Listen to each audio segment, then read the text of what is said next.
When I was living in Idaho Falls, I worked at a soda fountain, and they called them soda jerks at that time because I worked at a soda fountain in a drugstore.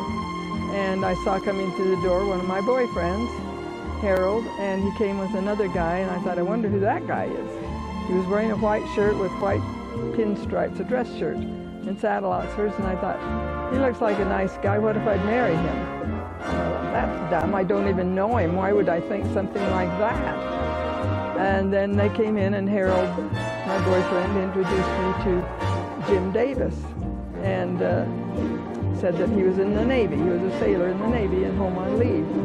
And they had a drink, and we visited a little bit, and then they said goodbye and left.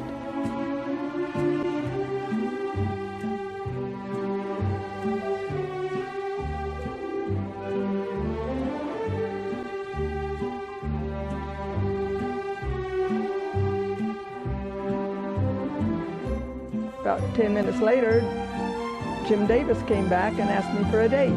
He says, there's state fair going on at Blackfoot. Would you like to go to the state fair with me tonight? I thought, that sounds fun. I said, yes, I'd like to do that. He says, okay, I'll pick you up about 5 o'clock.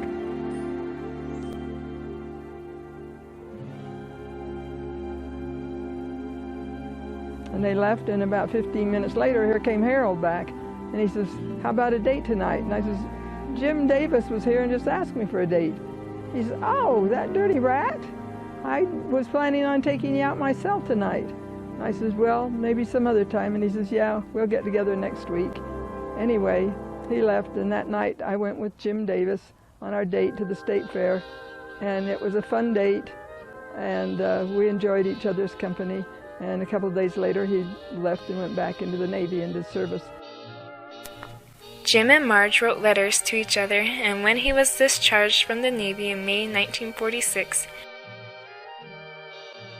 and she had just graduated from Idaho Falls High School, they dated more often. There were lots of guys coming home from the war, and Marge sometimes had 2 dates a night. One time, Marge had a date with a guy named Dean, and Jim showed up at the same time. Jim surprised her by telling Dean to shove off, but Marge didn't mind because Jim was her favorite. He was a great dancer.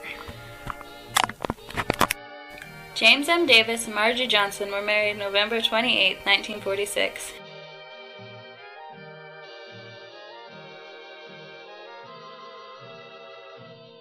They were sealed in the new Idaho Falls Temple 6 months later, on May 22, 1947.